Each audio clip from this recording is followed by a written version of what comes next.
Radhe Krishna dear all, कैसे हैं आप सब। बेटा आज मैं आपको सिखाऊंगी future perfect continuous tense. Total tenses जो हैं वो हमारे 12 होते हैं। ये हमारा लास्ट 12 पार्ट है, ये टेंसेस की लास्ट वीडियो है।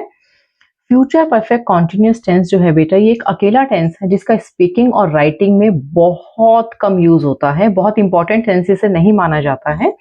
स्कूल वगैरह में बच्चों को जो है ग्रामर में इसका यूज सिखाया जाता है, उनका राइटिंग सेक्शन में यूज सिखाया जाता है, दैट्स इट। अदरवाइज इसका राइटिंग और स्पीकिंग में बहुत ही रेयर जो है यूज इसका होता है। सिंबल देखते हैं। जब वाक्य के अंत में समय के साथ रहा होगा, रही होगी, रहे होंगे आता है, वहां फ्यूचर परफेक्ट कॉन्टिन्यूअस टेंस का यूज किया जाता है। जो भी सेंटेंस हमारे एंड होंगे रहा होगा, रही होगी, रहे होंगे से, और उसमें टाइम दिया होगा, टाइम जैसे 2 दिन से, 3 दिन से, 2 घंटे से, कल से, जब इस तरीके से टाइम दिया होगा, टाइम के साथ से वर्ड लगा होगा, तो वहां पर हम फ्यूचर परफेक्ट कॉन्टिन्यूअस टेंस का यूज करेंगे। फ्यूचर परफेक्ट कॉन्टिन्यूअस टेंस का यूज ऐसे वाक्यों के लिए किया जाता है जो भविष्य में किसी समय तक जारी रहेंगे। ऐसे वाक्यों में समय आना आवश्यक है। अगर आप समय नहीं भी यूज करना चाहते तो भी कोई प्रॉब्लम नहीं है। नोट देखेंगे, फ्यूचर परफेक्ट कॉन्टिन्यूअस टेंस में समय के लिए फ्रॉम एंड फॉर का यूज किया जाता है, सिंस का यूज नहीं किया जाता है। बहुत जो है बच्चे इसमें गलती करते हैं बेटा। जैसे हम जितने भी आपने देखा पास्ट परफेक्ट कॉन्टिन्यूअस है या प्रेजेंट परफेक्ट कॉन्टिन्यूअस है, वहां पर हमने टाइम के लिए फॉर और सिंस का यूज किया है। अगर आपने अभी तक ये वीडियोस नहीं देखी हैं तो प्लीज आप जाके देखिएगा, आपको बहुत कुछ नया सीखने को मिलेगा, आई प्रॉमिस। इसी तरीके से जब फ्यूचर परफेक्ट कॉन्टिन्यूअस टेंस की बात आती है तो वहां पर सिंस का यूज नहीं कर सकते हैं। वहां पर सिंस की जगह हमें फ्रॉम का यूज करना है। समय के साथ से आना आवश्यक है। अगर हम नहीं भी यूज करेंगे तो भी कोई प्रॉब्लम नहीं है, लेकिन टाइम है तो टाइम के साथ से वर्ड आपका जरूर आएगा। रूल देखेंगे अफर्मेटिव सेंटेंसेस का। अफर्मेटिव सेंटेंसेस आप सभी जानते हैं, जिसे हम साधारण वाक्य भी कहते हैं। सब्जेक्ट, सब्जेक्ट्स आप जानते हैं, I, we, you, they, he, she, any name, singular noun, plural nouns, इन सभी वर्ड्स को बेटा हम सब्जेक्ट कहते हैं। उसके बाद विल, हैव, बीन, वर्ब की फोर्थ फॉर्म। वर्ब की फर्स्ट फॉर्म में जब आईएनजी को यूज करते हैं तो वर्ब की फोर्थ फॉर्म कहलाती है। उसके बाद ऑब्जेक्ट। एग्जाम्पल देखते हैं। राहुल 1 घंटे से खेल रहा होगा। 1 घंटे से, ये टाइम दे दिया। अगर मैं इसमें टाइम नहीं दूं बेटा, मैं सिंपली बोलूं राहुल खेल रहा होगा, और मैं सामने वाले को बिना टाइम बताए ये समझाना चाह रही हूँ कि वो काफी देर से खेल रहा होगा, या वो एक लंबे टाइम से खेल रहा होगा, या वो सारा दिन खेल रहा होगा। जब एक ऐसे टाइम का हम यूज करना चाहते हैं जिसमें पर्टिकुलर कोई टाइम नहीं हम दिखा पा रहे हैं, तो सिंपली आपने क्या करना होता है, जो भी हमारा टेंस है उसकी हेल्पिंग वर्ब का आप यूज करेंगे। अगर मैं कहूं राहुल 1 घंटे से खेल रहा होगा, तो आप सेंटेंस बनाएंगे Rahul will have been playing for 1 hour. Rahul will have been playing for 1 our.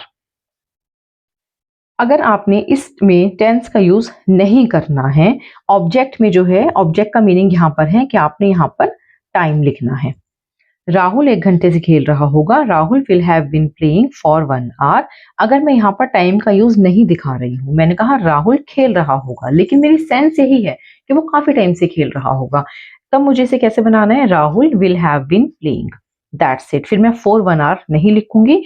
अब मुझे क्या करना है, यहाँ पर जो हमारा टेंस है उसकी हेल्पिंग वर्ब को मैंने यूज करा। तो जिस टेंस की हेल्पिंग वर्ब मैंने यूज करी है, तो ये हेल्पिंग वर्ब मुझे बता रही है कि जो आपका सेंटेंस है वो टाइम वाला है। बस इसमें मैं पर्टिकुलर टाइम नहीं बता रही हूँ सामने वाले को कि वो कब से खेल रहा होगा। इसका नेगेटिव हम जो है पार्ट देखते हैं।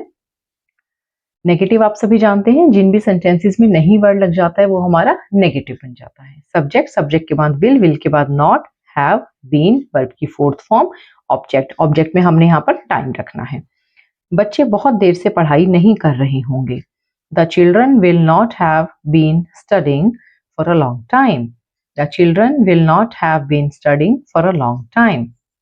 अगर मैं यहाँ बहुत देर से नहीं लगाऊं और सिंपली कहूँ कि बच्चे पढ़ाई नहीं कर रहे होंगे, मेरे कहने का जो वे है उसमें एक टाइम में कह रही हूँ कि बच्चे काफी देर से नहीं कर रहे होंगे, बहुत लंबे टाइम से नहीं कर रहे होंगे, या कुछ देर से नहीं कर रहे होंगे, तो उसमें मुझे जो है अपने जो टेंस है उसकी हेल्पिंग वर्ब के थ्रू मैं समझा सकती हूँ सामने वाले को। अगर मैं सिंपली कहूँ the children will not have been studying, इसमें मैंने कह दिया कि जो बच्चे हैं वो काफी देर से पढ़ाई नहीं कर रहे हैं, थोड़ी देर से पढ़ाई नहीं कर रहे हैं, एग्जैक्ट टाइम हम इसमें नहीं बता पाते हैं, दैट्स इट। इंटरोगेटिव सेंटेंसेस देखते हैं। इंटरोगेटिव आप जानते हैं बेटा, जिस भी सेंटेंस में क्या वर्ड आ जाता है। इंटरोगेटिव हमारे क्वेश्चंस होते हैं। कौन से क्वेश्चंस होते हैं, सिर्फ और सिर्फ क्या वर्ड से स्टार्ट होते हैं। तो जिन भी सेंटेंसेस की स्टार्टिंग क्या से होती है उन्हें हम इंटरोगेटिव क्वेश्चंस कहते हैं।